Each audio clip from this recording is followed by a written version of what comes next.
Thank you for joining us virtually today for the Canadian Alliance on Mental Health and Mental Illnesses 2020 Faces of Mental Illness announcement presented by Bell Let's Talk. My name is Carlos Godoy, and it is a pleasure for me to moderate today's press conference.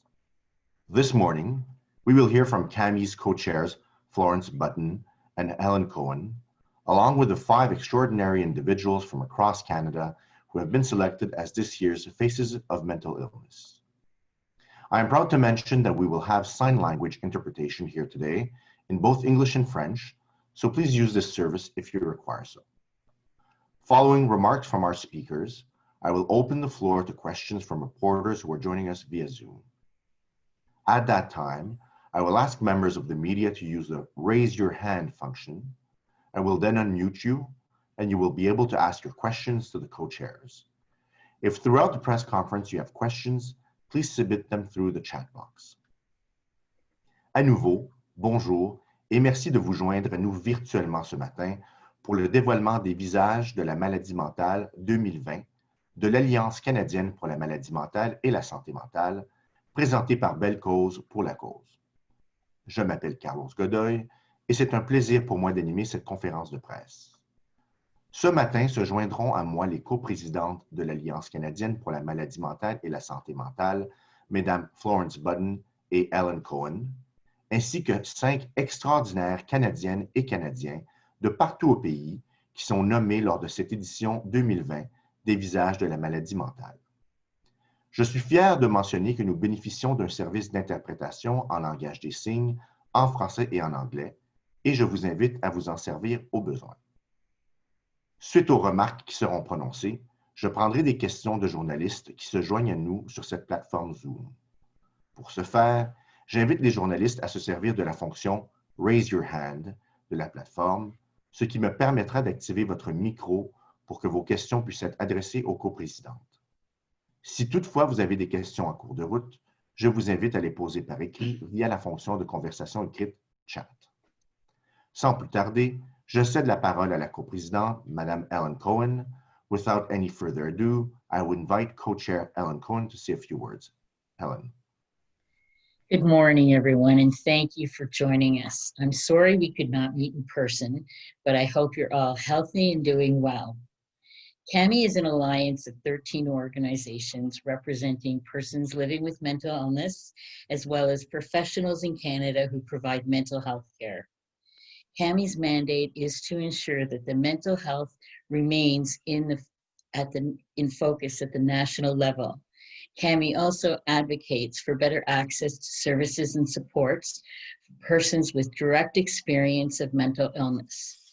We do so by direct advocacy at the federal level and through 2 annual campaigns, the Champions of Mental Health Awards and the Faces of Mental Illness campaign.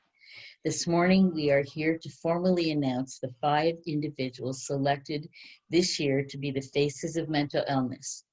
These 5 individuals were chosen from among hundreds of applicants from across Canada to tell their stories and their journeys of resilience, connectivity on their roads to recovery.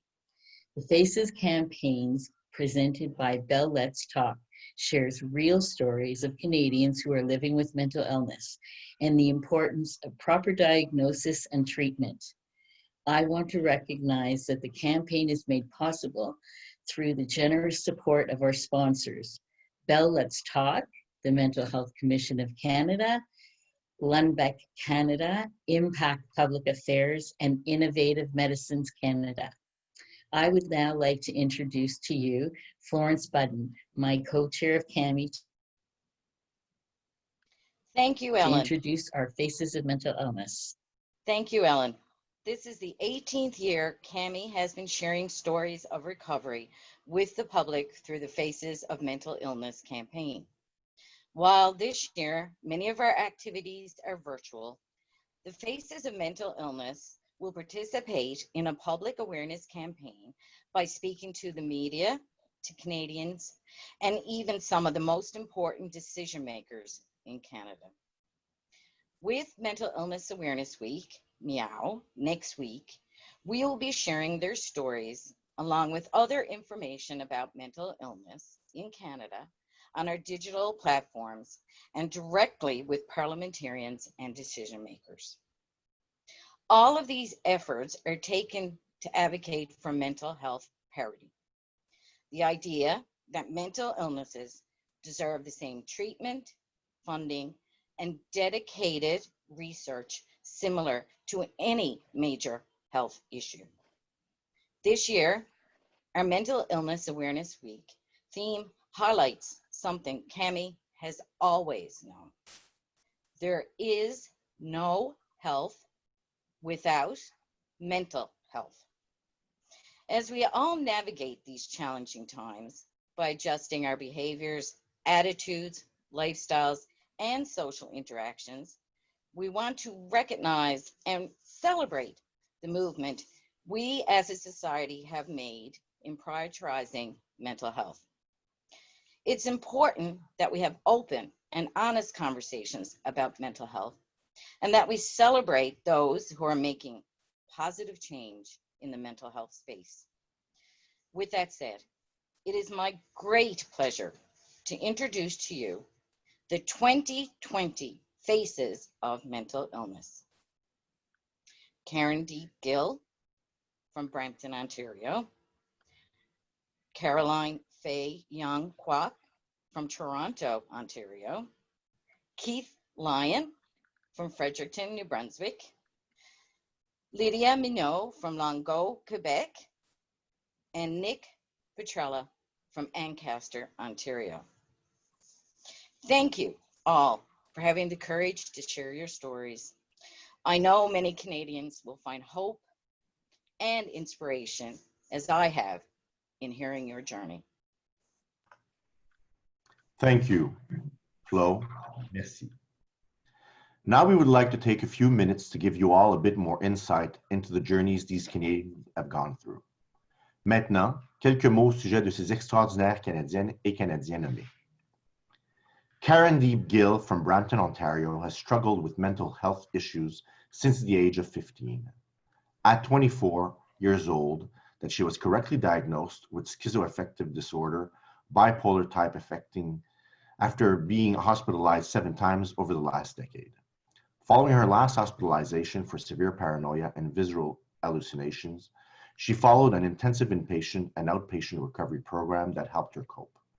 Karen Deep shares her recovery journey through talks and her mental health awareness accounts, inspiring others to know that you are not alone in this battle. Karen Deep Gill vit avec des problèmes de santé mentale depuis l'âge de 15 ans. À 24 ans, elle a reçu un diagnostic de trouble schizoaffectif de type bipolaire après avoir été hospitalisée 7 fois en 10 ans. À la suite de sa dernière hospitalisation pour cause de paranoïa grave et d'hallucinations visuelles, elle a suivi un programme intensif de réadaptation pour patients hospitalisés et ambulatoires qui l'a aidé à faire face à sa maladie. Elle inspire les autres en leur disant qu'ils ne sont pas seuls dans ce combat.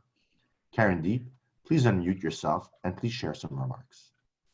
Thank you, Carlos. As stated, my mental health journey began at 15 years old after my first suicide attempt. I don't remember necessarily what happened, but a social worker came to me the next day and said, "You're lucky to be alive." I couldn't agree more. If my life ended at 15, the people I've met since then, the memories I've made, and the self-love and growth, that all would be non-existent. Today, I live my life to the highest potential that I can by being a student at the University of Waterloo and participating in positive activities. I've been sharing my mental health journey with mental illness and schizoaffective disorder for about 8 years now, through high school conferences and social media. I realized that recovery is not linear. It's okay to not be okay. And now I take everything from one day at a time to one moment at a time. I savor the days that I'm okay, and the days where it becomes too hard to even get out of bed, I present myself with self-kindness and compassion. I just wanted to add and note that everyone may not have a mental illness, but everyone does have mental health. It's important to take care of your mind, body, and soul. Thank you. Thank you, Karen Deep. Our next face is Caroline Feiyan Kwok from Toronto, Ontario. With the stress of being a new immigrant and the breakup of a marriage, Caroline was diagnosed with bipolar disorder shortly after arriving in Canada. Multiple early hospitalizations resulted in social exclusion from her local community, whose members considered her an invalid for life. Through the encouragement of understanding mental health professionals and her own research into the concept of recovery, she was able to write 2 books, both of which advocate mental health awareness. Caroline is a program provider to immigrant survivors of color at the Color Survivors Center in Toronto and continues to give presentations at hospitals and at national and international conferences on mental health and recovery. Vivant avec l'anxiété d'être une nouvelle immigrante et le stress d'un divorce, Caroline a reçu un diagnostic de trouble bipolaire peu après son arrivée au Canada. De multiples hospitalisations ont mené à son exclusion de sa communauté locale, dont les membres la considéraient comme invalide à vie. C'est grâce aux encouragements de professionnels de la santé mentale, la poussant à mieux se comprendre elle-même et grâce à ses propres recherches sur le concept de rétablissement, qu'elle a écrit 2 livres parlant de l'importance de la sensibilisation. Caroline propose des programmes aux immigrants au Color Survivors Center à Toronto et continue de faire des présentations dans les hôpitaux et lors de conférences nationales et internationales sur la santé mentale et le rétablissement. Caroline, we would love to give you the opportunity to share some remarks. Thank you so much, Carlo, and bonjour and good morning.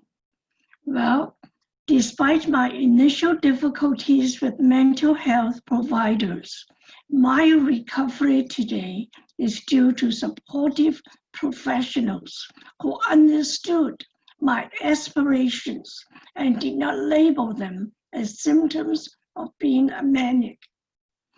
And I began to see myself as strong, resilient, hopeful, and confident.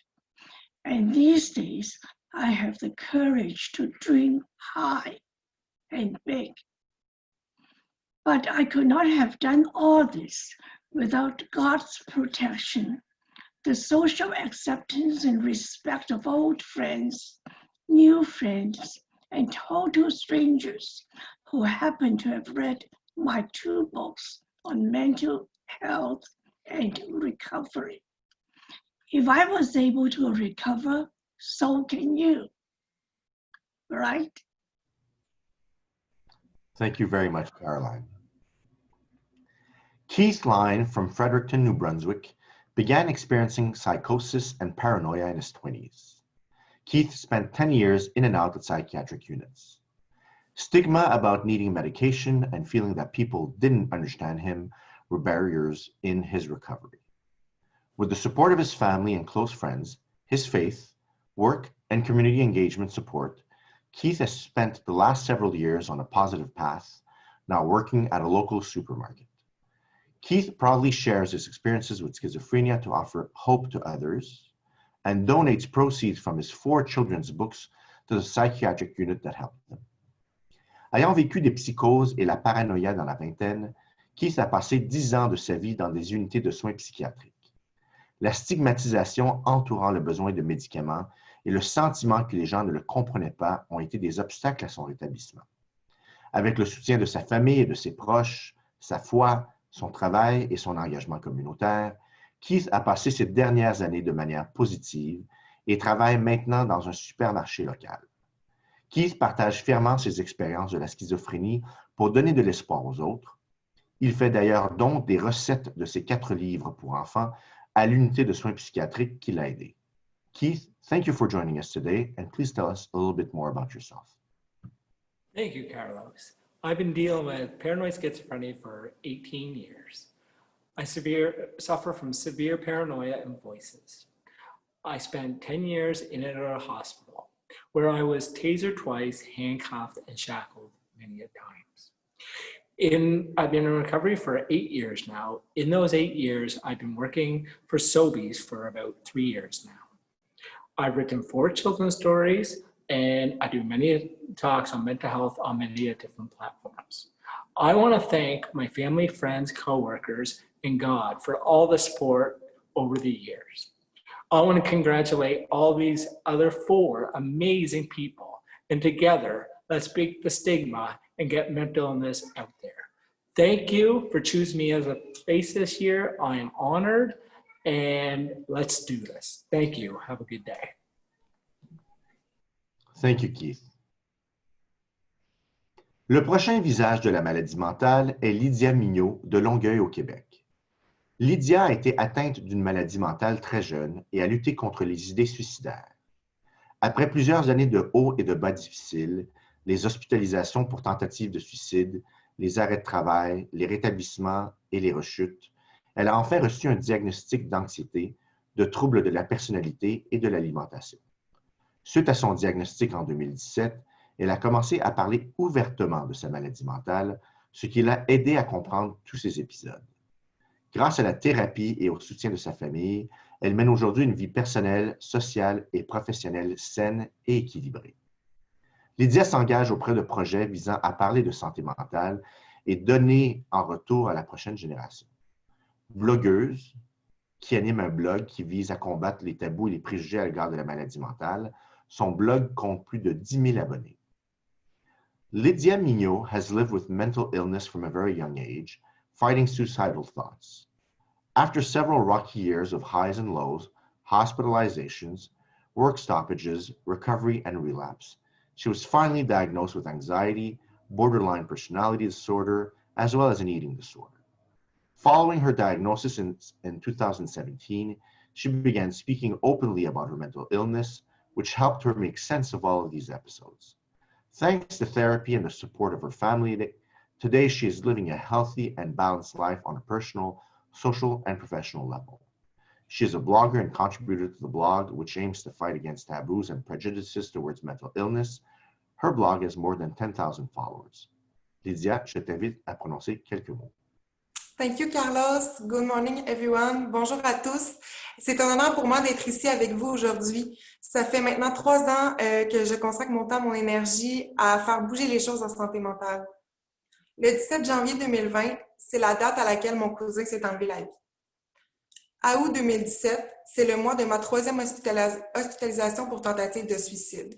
Je remercie la vie d'être encore ici et espérons-le pouvoir faire une différence. Je veux être la voix pour tous ces gens qui ont perdu ce combat. Je veux être cette voix-là pour mon cousin. Je veux être la voix pour tous ces gens qui n'osent pas parler par peur du jugement, par peur des tabous. Je crois formellement qu'il est temps qu'on soigne notre santé mentale de la même manière qu'on soigne notre santé physique. Nous sommes bien plus grands qu'une maladie. Nous ne sommes pas juste un diagnostic. J'aimerais transmettre l'espoir d'un jour meilleur parce que oui, le rétablissement est possible et parce que oui, il y a encore demain. Il y a encore demain pour l'espoir et je suis la preuve vivante qu'on peut s'en sortir et y trouver un équilibre. Je m'appelle Lydia Mignot et je vis avec la maladie mentale. Je prends ma médication tous les jours et je n'ai pas envie d'avoir honte. J'ai envie qu'on en parle haut et fort. Brisons les tabous parce qu'il n'y a pas de santé sans la santé mentale. Merci tout le monde. Thank you everyone. Merci beaucoup, Lydia, pour ton témoignage. Our final face is Nick Petrella from Ancaster, Ontario. Nick was diagnosed with severe depression and anxiety in 2010. Nick initially felt shame and guilt. The next 5 years, he saw a dozen different mental health professionals. He finally found a therapist that was able to help him and slowly began his recovery.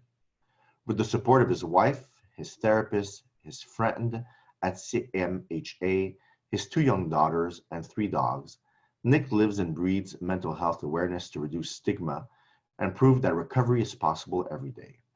He proudly educates others and is the co-founder of Mental Health in Motion at Mohawk College, where he is a professor.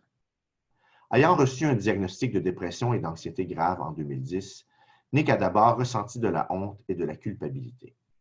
Au cours des 5 années suivantes, il a consulté une douzaine de professionnels de la santé mentale différents.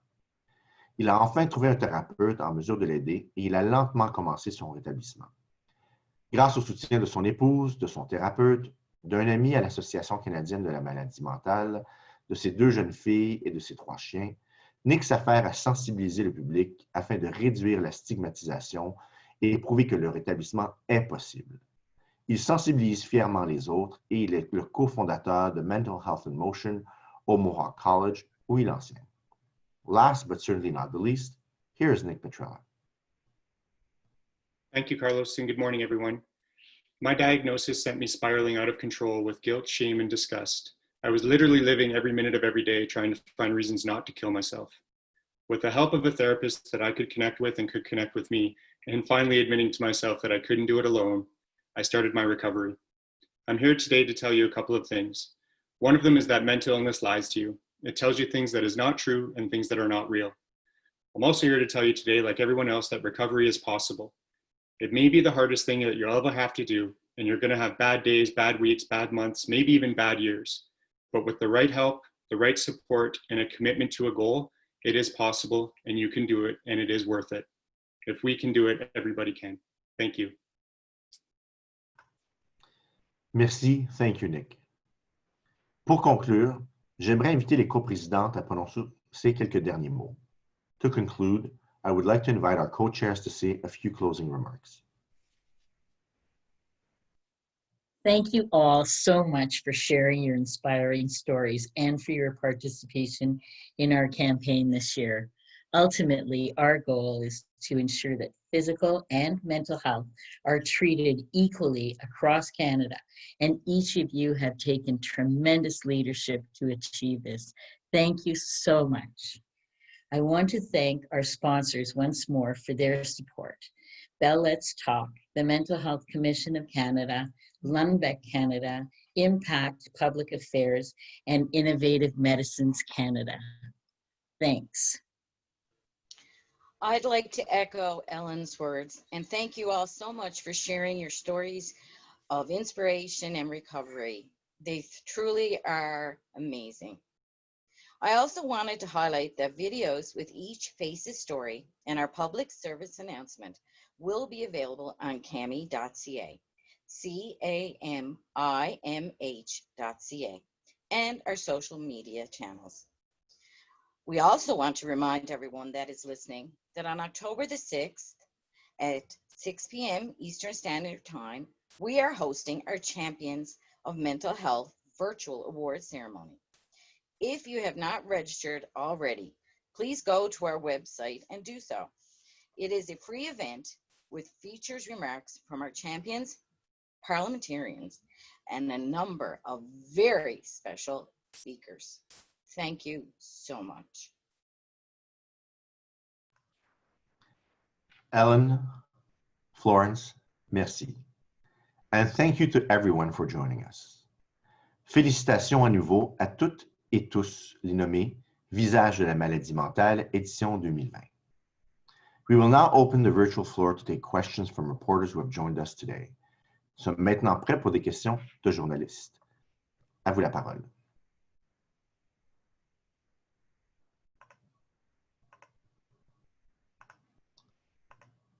Y a-t-il des questions de journalistes, s'il vous plaît?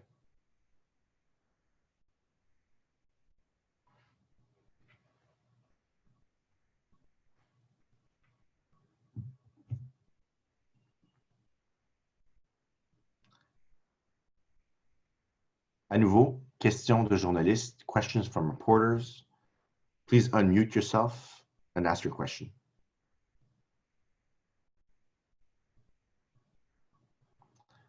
Samantha, do you have any questions?